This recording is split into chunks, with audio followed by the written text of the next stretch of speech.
Education Channel. Education Channel. Education Channel. Education Channel. Education Channel.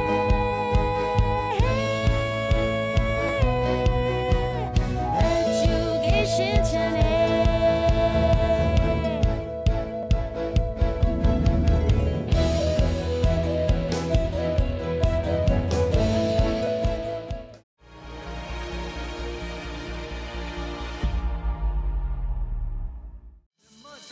နိုင်ငံတော်တွင်ထင်လင်းရှိရမည်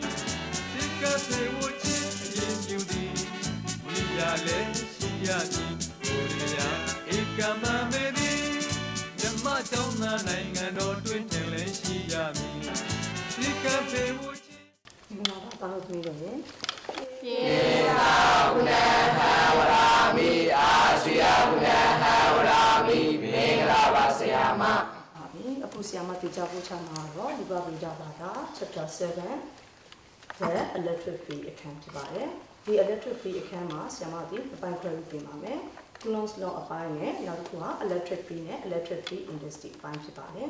ဟုတ်ပြီအခုပထမဆုံးပါကိုသင်ပါမယ်ဆိုတော့ Coulomb's law နဲ့ပတ်သက်တဲ့အပိုင်းကိုသင်ပါမယ်အဲ့ဒါမသိခင်မှာ chart တွေအကြောင်းကိုအရင်ပြောပါမယ်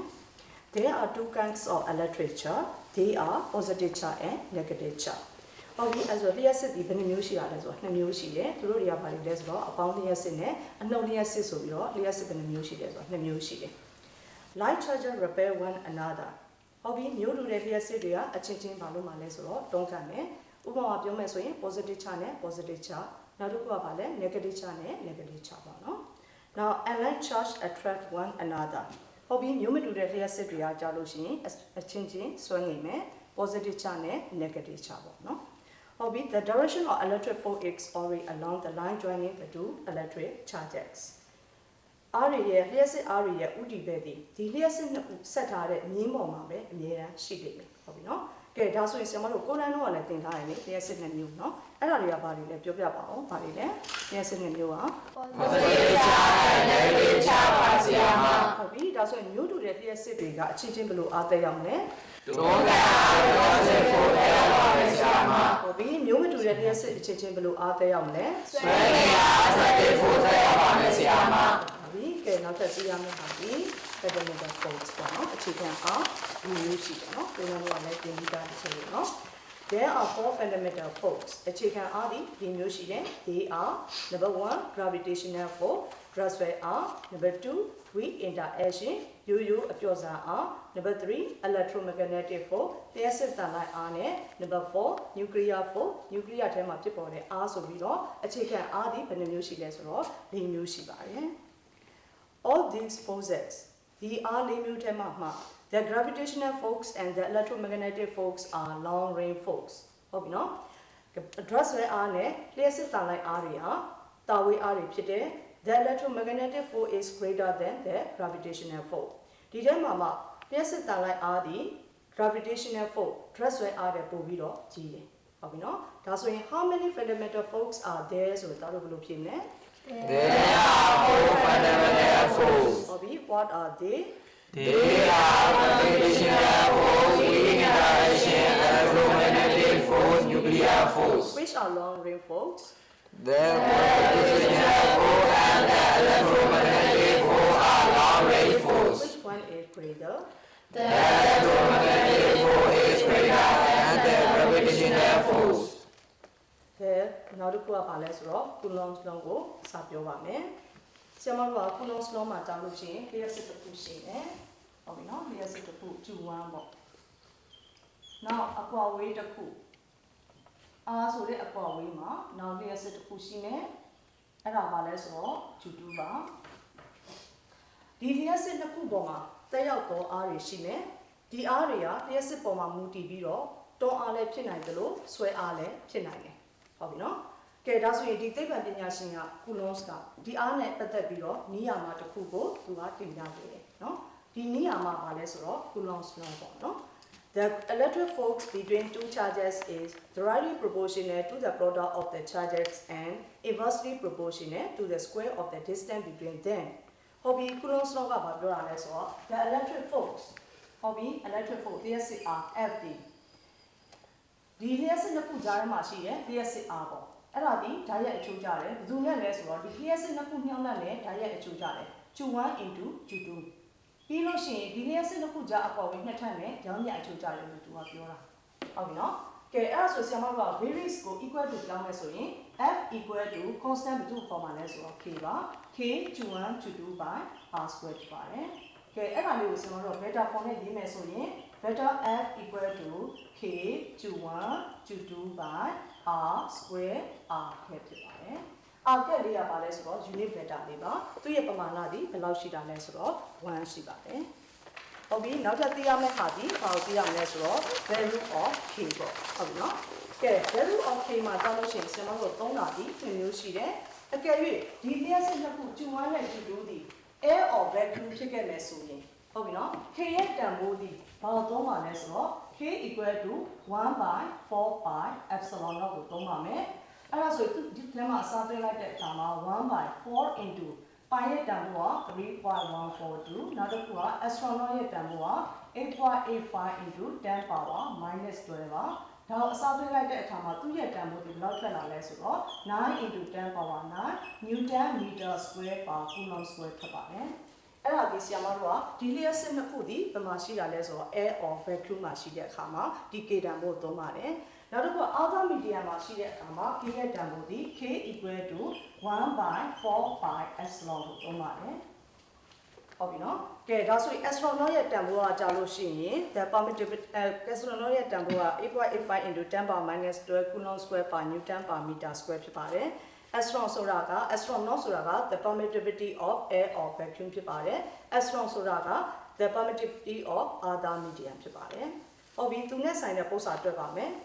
textbook ထဲက exercise number 3ဖြစ်ပါတယ်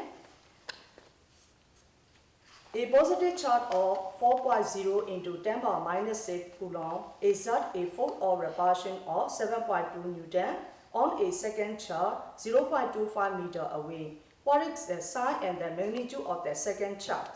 ဟုတ်ပြီကဲအပေါင်း2ရက်စင်4.0 into 10 power minus 6 coulomb ဒီ exact ဆိုတာတယောက်ဒီ a force or repulsion of 7.2 newton on a second charge 0.25 meter away. ဒါဆို 4.0 into 10 power minus 6 coulomb ရှိတဲ့အပေါင်းလျှပ်စစ်ဒီ 0.25 meter အပေါ်ဝေးမှာရှိတဲ့ဒုတိယလျှပ်စစ်ပေါ်တွန်းကန်အား 7.2 newton တက်ရောက်တယ် What is the sign and magnitude of the second charge ဒါဆိုဒုတိယလျှပ်စစ်ရဲ့ပမာဏနဲ့လက္ခဏာဒီဘာဖြစ်မှာလဲသူကအဲ့လိုမေးတာမေးချက်ဒီဘယ်နှခုလဲဆိုတော့နှစ်ခုပေါ့ပထမတစ်ခုကဘာမေးတာလဲဆိုတာလက္ခဏာမေးတယ်ဒါဆိုလက္ခဏာမေးတဲ့အခါမှာတီချာတို့သိရမယ့်ဟာဒီပထမလျှပ်စစ်က positive charge ဖြစ်တယ်ပြီးရင်သူ့ရဲ့အားကတွန်းကန်အားဖြစ်တယ်ဒါကြောင့်ဒုတိယလျှပ်စစ်ဒီဘာ sign ဖြစ်မှာလဲဆိုတော့ positive sign ဖြစ်ပါမယ်ဘာကြောင့်လဲဆိုတော့ positive ဆိုရင်ဘာအားတက်ရောက်တာလဲ repulsive force တက်ရောက်ပါတယ်ဟုတ်ပြီနော်ဒါကြောင့်ဒုတိယလျှပ်စစ်ဒီဘာဖြစ်မလဲဆိုတော့ positive ပါဒါကြောင့် Q2 is positive ကဲနောက်တစ်ခုကဘာလဲဆိုတော့သူ့ရဲ့ပမာဏ second charge ရဲ့ပမာဏကိုတွက်ပါမယ်ဒါဆို second charge ရဲ့ပမာဏကိုတွက်လို့ရှိရင် teacher တို့ပေးချက်ရေးပါမယ်ပေးချက်ကဘာပေးထားလဲဆိုတော့ 4.0 into 10 power minus 6 coulomb အဲ့ဒါဒီ Q1 ရဲ့တန်ဖိုးပါ Q1 equal to 4.0 into 10 power minus 6 coulomb ကဲနောက်တစ်ခုကအပွားဝေးပေးထားတယ်ဘယ်လောက်လဲဆိုတော့ 0.25 meter နောက်တစ်ခုက RF ပေးထားတယ်ဘယ်လောက်ပေးထားလဲဆိုတော့ 7.2 newton ကဲအဲ့ဆိုရင်ဒီနေရာမှာဆင်မတို့က K တန်ဖိုးကြည့်ရပါမယ်ဘာမှမပေးထားလို့ရှိရင် 1/4 pi epsilon 0ပါသူရဲ့တန်ဖိုးဒီ9 into 10 power 9 newton meter square per coulomb square ဖြစ်ပါတယ်ဘာရှာခိုင်းတာလဲဆိုတော့ဆင်မတို့က Q2 ကိုသူကရှာခိုင်းတာဒါဆိုရင်ဆင်မတို့ဘယ်လိုသုံးပါလဲဆိုတော့ by Coulomb's law ပါ Coulomb's law ရဲ့ပုံသင်နည်းက F equal to K Q1 Q2 by R square ပါအဲ့ဒါကို K ရဲ့နေရာမှာ1 by 4 pi epsilon 0ကိုအစားသွင်းပါမယ် Q1 Q2 by R square ပါပြီးရင်အစားသွင်းမယ် F ရဲ့တန်ဖိုးဒီ 7.2 equal to K ရဲ့တန်ဖိုးက9 into 10 power 9 into Q1 ရဲ့တန်ဖိုးက 4.0 into 10 power minus 6 into Q2 ကတော့ဒီချက်လို့ရှာမှာပါအကွာဝေးကကြားလို့ရှိရင် 0.25 နှစ်ခါရေးရပါမယ် square မို့လို့ပြီးတော့မှ Q2 ကိုရှာမယ်ဆိုရင် 7.2 into 0.25 into 0.25 by 9 into 10 power 9 into 4.0 into 10 power minus 6နဲ့စားပါမယ်။ဒါကိုတွက်လိုက်တဲ့အခါမှာ Q2 ရဲ့တန်ဖိုးဒီ 1.25 into 25 into 10 power minus 5 ကူလုံးထွက်ပါမယ်။ကဲ now exercise တွေရပဲ။နံပါတ်10ကိုပြောပါမယ်။ A test charge of minus 5 into 10 power minus 5 coulomb is spread between two other charges so that it is 5 centimeter from a charge of minus 3 into 10 power minus 5 coulomb and 10 centimeter from a charge of minus 6 into 10 power minus 5 coulomb. If the three charges lie on the straight line, find the magnitude and the direction of the force on the test chart. minus 5 into 10 power minus 5 coulomb ရှိတဲ့စံသက်လျှက်စစ်ကိုလျှက်စစ်နှစ်ခုကြားထဲမှာထားလိုက်မယ်။ဒီစံသက်လျှက်စစ်သည်ပထမလျှက်စစ် Q1 ကနေပြီးတော့5 cm ကွာဝေးပြီးလို့ရှိရင်ဒုတိယလျှက်စစ် Q2 ကနေပြီးတော့10 cm အကွာဝေးမှာရှိပါတယ်။ဒီလျှက်စစ်သုံးလုံးသည်မြင်းဖြောက်တစ်ခုထဲမှာရှိပြီးလို့ရှိရင်ဒီစံသက်လျှက်စစ်ပေါ်မှာရှိတဲ့အားရဲ့ပမာဏနဲ့ဥတီဘက်ကိုရှာပေးရပါမယ်။ဒါဆိုဆရာမတို့ကဒီပု္ပ္ပစာမှာလျှက်စစ်သုံးလုံးပု္ပ္ပစာဖြစ်တယ်။အဲ့ဒါကိုပုံဆွဲပေးရပါမယ်။ပြန်စံသက်လျှက်စစ်ပေါ့နော်။ဒါလေးကစံသက်လျှက်စစ်ပါ Q သူကဘာလဲဆိုတော့ negative minus ပါနောက်လျှက်စစ်တစ်ခုရှိပါမယ်ဒါလေးက Q1 ပါသူလည်းပဲဘာလဲဆိုတော့ minus ပါဒီလျှက်စစ်နှစ်ခုကြားအကွာဝေးလေးကဘယ်လောက်ရှိတာလဲဆိုတော့ဒီလျှက်စစ်နှစ်ခုကြားအကွာဝေးလေးကဘယ်လောက်ရှိတာလဲဆိုတော့5 cm ရှိပါတယ်နောက်လျှက်စစ်ဒီကနေပြီးတော့10 cm အကွာဝေးမှာလျှက်စစ်တစ်ခုရှိပါမယ်ဒီလျှက်စစ်ကလည်း minus ပါဒါလေးက Q2 သူတို့နှစ်ခုကြားအကွာဝေးရကြလို့ရှိရင်ဘယ်လောက်ရှိတာလဲဆိုတော့10 cm ရှိပါတယ်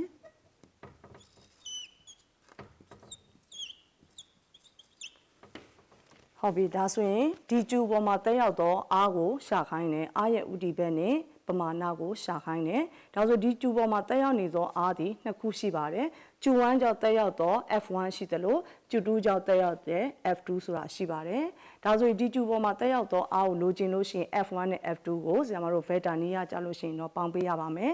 အကယ်၍သင်္ချာနည်းရပေါင်းမယ်ဆိုရင်တော့ same direction ဆိုရင်တော့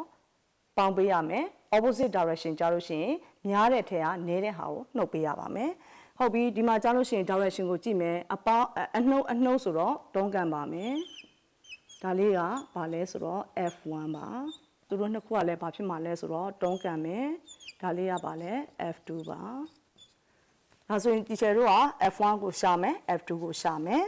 ကဲအဲ့ဆိုပေးချက်ရေးမယ်ပထမဆုံး Q1 ရဲ့တန်ဖိုးဒီဘယ်လောက်ပေးထားလဲဆိုတော့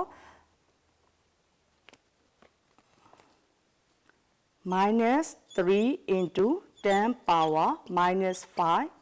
coulomb ပါနောက်တစ်ခုက Q2 ရဲ့တန်ဖိုးဒီ minus 6 into 10 power minus 5 coulomb ပါ Q ရဲ့တန်ဖိုးဒီ minus 5 into 10 power minus 5 coulomb ပါအကွာဝေးကိုပြောမယ်ဆိုရင်တော့ R1 လေးကဘယ်လောက်ရှိတာလဲဆိုတော့5 cm မီတာဖွဲ့တဲ့အခါမှာ5 into စင်တီမီတာဘယ်လောက်ရှိတာလဲဆိုတော့10 power minus 2ဖြစ်တယ်ဒါကြောင့်5 into 10 power minus 2 မီတာပါ R2 equal to 10 cm 10 into 10 power minus 2 meterကဲနောက်တစ်ခုကသိရမယ့်ဟာဒီဘာကိုရေးရမှာလဲဆိုတော့ K ရဲ့တန်ဖိုးလေးပါ K ဆိုတာဒီ 1/4 pi epsilon naught သူ့ရဲ့တန်ဖိုးဒီ9 into 10 power 9 newton meter square per coulomb square ပါအဲ့ဆို teacher တို့ဘာသုံးပါလဲဆိုတော့ Coulomb's law ကိုသုံးပါမယ် by Coulomb's law Coulomb law ကဘာရှိတာလဲဆိုတော့ F equal to K Q1 Q2 by R square နောက်တစ်ခုက1 by 4 pi epsilon နော် Q1 Q2 by R square ပါဒါကိုရေးပြီးတဲ့အခါမှာ teacher တို့က F1 ရှာပါမယ် F1 ဆိုရင်ဘာ force ဖြစ်တာလဲဆိုတော့တွန်းကန်အားဖြစ်တဲ့အတွက် the repulsive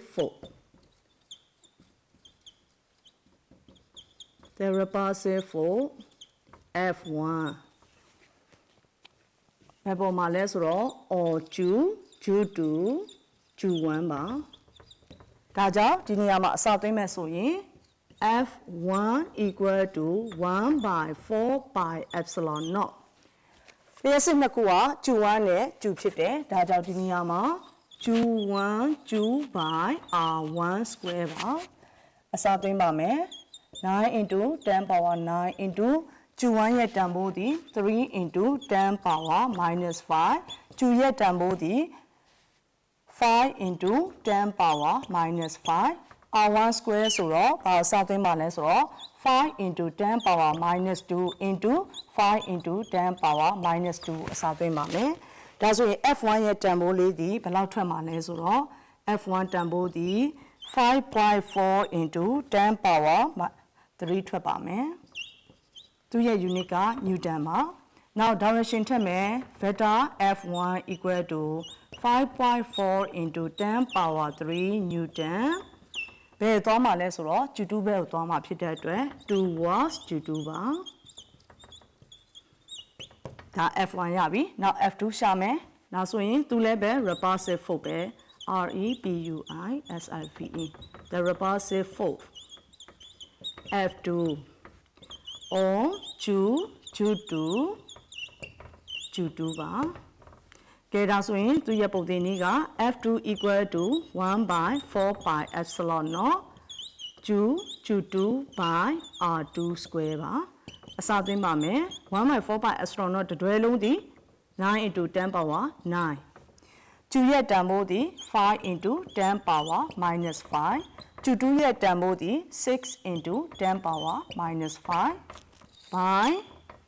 ဒီမှာ R2 တန်ဖိုးအစားသွင်းတဲ့အခါမှာဒီကျတို့ဒါလေးကိုတွက်ထားပါမယ်ဒါ10 power 1 10 power minus 2ဆို10 power minus 1 မီတာပါအဲဆို10 power minus 1 into 10 power minus 1ပါသူရဲ့တန်ဖိုး F2 တန်ဖိုးသည်ဘယ်လောက်ထွက်မလဲဆိုတော့ဆရာမတို့က 2.7 into 10 power 3 Newton ထွက်ပါမယ်ပြီးတော့မှ vector form နဲ့ရေးမယ်ဆိုရင် F2 vector equal to 2.7 into 10 power 3 Newton direction ကိုထပ်ပါမယ်သူကဘယ်သွားမှာလဲဆိုတော့ towards ဘယ်သွားမှာလဲဆိုတော့ Q1 ဘက်ကိုသွားပါမယ်ဒါဆိုဆရာမတို့က resultant force ကိုရှာမယ် F vector equal to F1 vector plus F2 vector ပါပြီးရင်သင်္ချာနည်းကပေါင်းမယ်ဆို vector တွေဖြုတ်မယ် F equal to direction ကိုကြည့်ပါမယ် direction သည် opposite direction ဖြစ်တယ်များတဲ့ထဲကနည်းတဲ့ဟာကိုနှုတ်ရပါမယ်ဒါဆိုရင်ဒီတန်ဖိုးနှစ်ခုမှာဘယ်သူကများနေလဲဆိုတော့ F1 ပါဒါကြောင့် F1 minus F2 ဒီနေရာမှာရေးပါမယ်အဘဲကြောင့်ဆိုတော့ opposite direction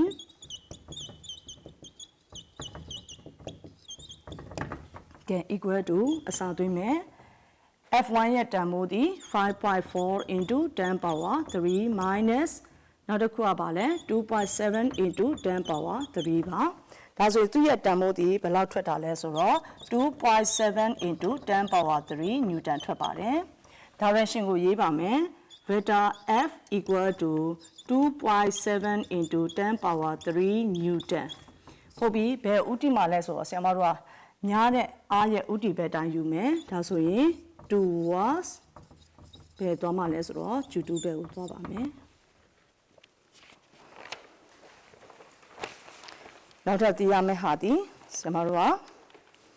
Coulomb's law က F equal to K Q1 Q2 by R square ပေါ့နော်ဒါဆိုဒီ law ကိုကြည့်ချင်းအားဖြင့်ဘယ် law ကိုပြန်ပြောင်းသတိရလဲဆိုတော့ gravitational law ပေါ့နော်သူ့ရဲ့ပုံသင်နည်းက F equal to G m1 m2 by R square ဟုတ်ပြီနော်ကဲပြီးလို့ရှိရင်နောက်ထပ်ဘာထူးခြားလဲဆိုတော့ဒီ F ဒီ R square နဲ့ဘယ်လိုချိုးကြနေတာလဲဆိုတော့ပြောင်းပြန်ချိုးကြနေတယ်ဟုတ်ပြီနော်ဒါကြောင့်ဒီ Coulomb's law ကိုဘာလို့ခေါ်သေးလဲဆိုတော့ inverse square law လို့လည်းခေါ်တယ်အဲဒါကြောင့် inverse square law ဆိုတာဒီ the electric force F is inversely proportional to r square. Coulomb's law is also called inverse square law. ဟုတ်ပြီနော်။ကဲဒါဆိုသူ့ရဲ့ဆက်မဲ့ရေးမယ်ဆိုရင် f varies 1 by r square ဟုတ်ပြီနော်။အဲ့ဒါဆို varies ကိုဆရာမတို့က equal to နဲ့ရေးမယ်ဆိုရင် constant ထပ်ပြရတယ်။ဒါကြောင့် fr square equal to constant ပါ။ဒါဆို fr square constant ဆိုရင် f1r1 square ဒီလဲ constant နဲ့ညီတယ်။ဒါကြောင့်ဆရာမတို့က fr square equal to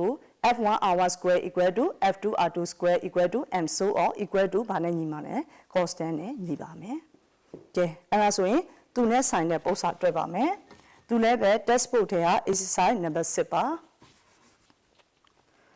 number 6က two charges of unknown magnitude and sign are observed to repel one another with a force of 0.1 Newton when they are 5 cm apart. Find the repulsive force between them when they are A 10 cm apart, B 15 cm apart, C 1 cm apart. ပမာဏရောလက္ခဏာပါမသိတဲ့လျှက်စစ်နှစ်ခုသည် 0.1 Newton အားနဲ့တွန်းကန်နေတာကိုတွေ့ရတယ်။အကွာဝေးကကြားလို့ရှိရင်5 cm ကွာဝေးတယ်။ A မှာလျှက်စစ်နှစ်ခု10 cm ကွာဝေးတဲ့အခါမှာတွန်းကန်အားကိုရှာခိုင်းတယ်။ B မှာ15 cm ကွာဝေးတဲ့အခါမှာတွန်းကန်အားကိုရှာခိုင်းတယ်။ C မှာ1 cm အကွာဝေးတဲ့အခါမှာတွန်းကန်အားကိုရှာခိုင်းတယ်။ဒါဆိုဆရာမတို့ကအားနှစ်ခုအကွာဝေးနှစ်ခုဖြစ်တဲ့အတွက်ဘာလို့သုံးမှာလဲဆိုတော့ inverse square လို့သုံးမယ်ဟုတ်ပြီနော်။ဒါဆိုပေးချက်ရေးပါမယ်။ပထမဆုံး f ပေါ့နော်။ဒီ f တန်ဖိုးလေးကဘယ်လောက်ပေးထားလဲဆိုတော့ပထမဆုံးတွေ့တာဒီ 0.1 Newton ပါ။ Now, r တန်ဖိုးလေးကဘယ်လောက်ပေးထားလဲဆိုတော့ r ရဲ့တန်ဖိုးက5 cm ပါ။ cm မီတာဖွင့်မယ်ဆိုရင်5 into cm 10 power minus 2ရှိတာဖြစ်တဲ့အတွက် minus 2နဲ့မြှောက်ပါမယ်10 power minus 2နဲ့မြှောက်မယ်ဒါဆိုရင်မီတာအနေနဲ့ဆိုရင်5 into 10 power minus 2မီတာပါ Now a မှာဘာမေးတာလဲဆိုတော့ f1 ကိုရှာခိုင်းတယ် Now r1 တန်ဖိုးပေးထားတယ်နောက်တစ်ခုဖြစ်တဲ့အတွက်ဆရာမ f1 r1 လို့ရေးလိုက်တာပါR1 ရဲ့တန်ဖိုးကဘယ်လောက်လဲဆိုတော့10 cm 10 into centimeter မှာ10 power minus 2 meter ထည့်ပါမယ်ဒါဆိုသူရဲ့တန်ဖိုးဒီ10 power minus 1 meter ပါဟုတ်ပြီဒါဆိုရင်ဆရာမတို့က inverse square law ကိုသုံးပါမယ် by inverse square law ပေါ့နော်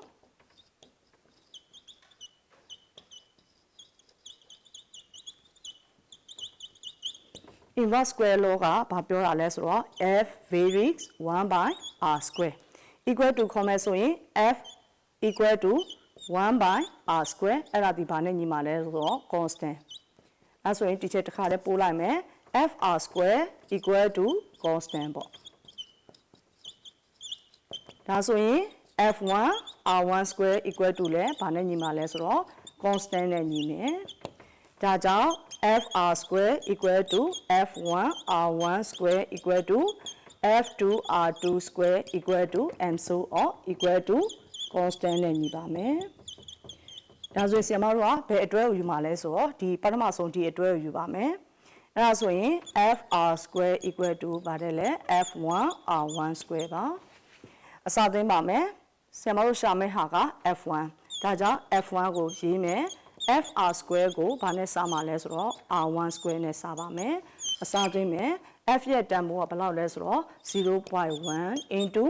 r square ရဲ့တန်ဖိုးက5 into 10 power minus 2 into 5 into 10 power minus 2နောက်တစ်ခုက r1 square ကဘယ်လောက်လဲဆိုတော့10 power minus 1 into 10 power minus 1မှာအဲ့ဒါကိုခြေလိုက်တော့ f1 ရဲ့တန်ဖိုးဒီဘယ်လောက်ထွက်မလဲဆိုတော့ 2.5 into 10 power minus 2 newton ထွက်ပါတယ်ဒါဒီ f1 ပါကဲနောက်ဒါလေးကဘာလဲဆိုတော့ဆရာမတို့ A ပေါ့နော် B ကြောင့်လို့ရှိရင်သူကဘာမေးတာလဲဆိုတော့နောက်ထပ် F ပဲဒါကြောင့်မတူအောင်ဆရာမတို့က F2 ထားလိုက်မယ် F2 equal to question mark ပေါ့နော် R2 ရဲ့တန်ဖိုးကဘယ်လောက်ပေးထားလဲဆိုတော့50 cm ပါအဲ့ cm မီတာဖွဲ့တော့50 into 10 power minus 2 meter ဒီနည်းအားဖြင့်5 into 10 power minus 1 meter ပါဆရာမတို့ကအတွဲယူမှာမယ် fr square equal to f2 r2 square ပေါ့နော်အဲ့ဆို f2 ကိုလိုချင်တော့ fr square ကိုဘာနဲ့စားမလဲဆိုတော့ r2 square နဲ့စားပါမယ်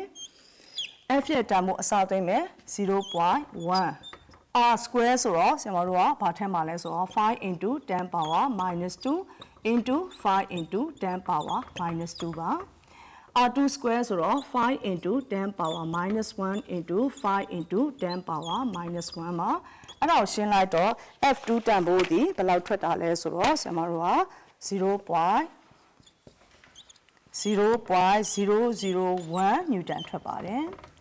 နောက်ဘာတွက်မှာလဲဆို c ကိုတွက်ပါမယ်သူလည်းပဲ f ကိုမေးတာဖြစ်တဲ့အတွက် f3 လို့ရေးပါမယ် f3 equal to question mark အဲဆို r3 ရဲ့တန်ဖိုးဒီဘယ်လောက်ပေးထားလဲဆိုတော့သူက1 cm ပေးထားပါတယ်အဲဆို1 cm ဆို1 into 10 power minus 2 meter ပါအဲဆို teacher တို့က fr square equal to f3r3 square ကိုသုံးပါမယ်f3 ကိုလိုချင်တော့ fr square ကို r3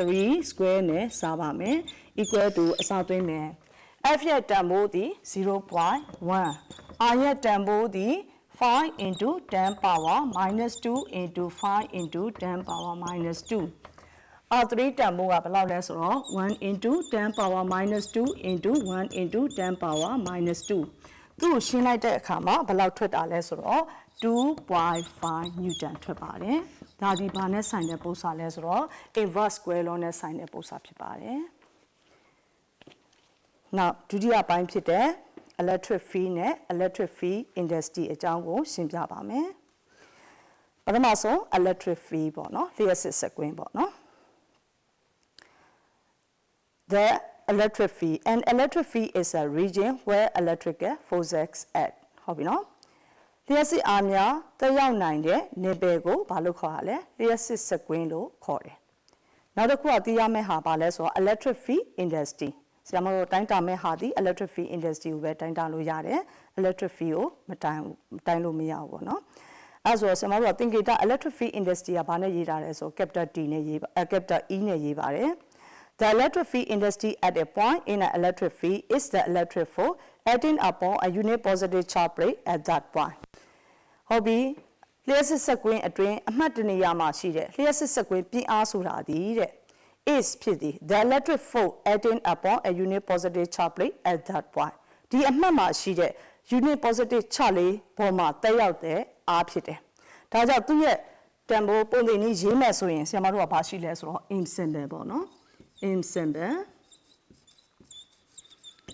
ဘာရှိလဲဆိုတော့ E equal to ဘာလာမလဲ F by Q ဟုတ်ပြီနော်ပြီးတော့မှဆရာမတို့ကတစ်ခုချင်းစီအဓိပ္ပာယ်ဖွင့်မယ် E ဆိုတာဘာလဲ the electric field intensity F ဆိုတာဒီ the electric force Q ဆိုတာဒီ a unit positive charge ဖြစ်ပါတယ်သူရဲ့ unit ကိုပြောမယ်ဆိုရင်တော့ဆရာမတို့က SI system မှာပေါ့နော် F က newton ဖြစ်တယ် Q က coulomb ဖြစ်တဲ့အတွက်သူရဲ့ unit ကဘာလဲ newton per coulomb ပါ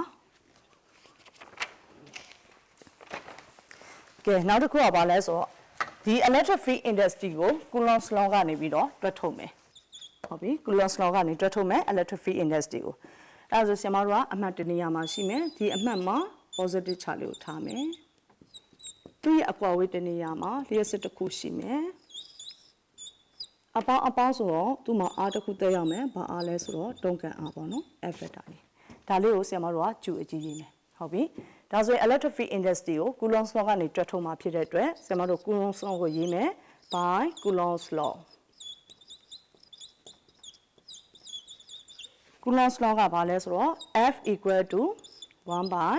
4 pi epsilon naught လျှက်စစ်နှစ်ခု capital Q small q by ဒီအကွာဝေးလေးကဘာရှိတာလဲဆိုတော့ r ရှိပါတယ် r square ပါပြီးလို့ရှိရင်ဆရာမတို့က electric field intensity မှာ definition အရပြောမယ်ဆိုရင်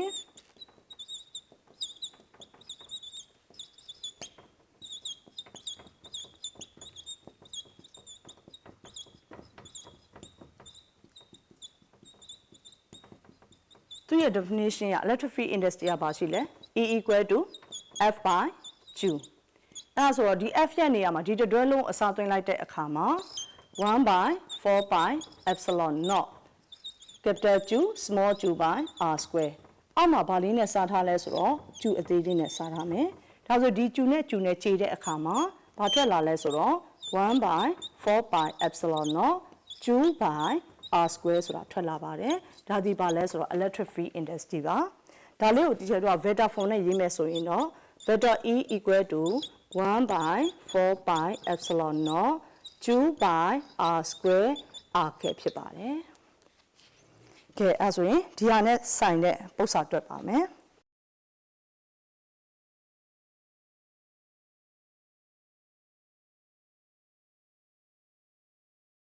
Education Channel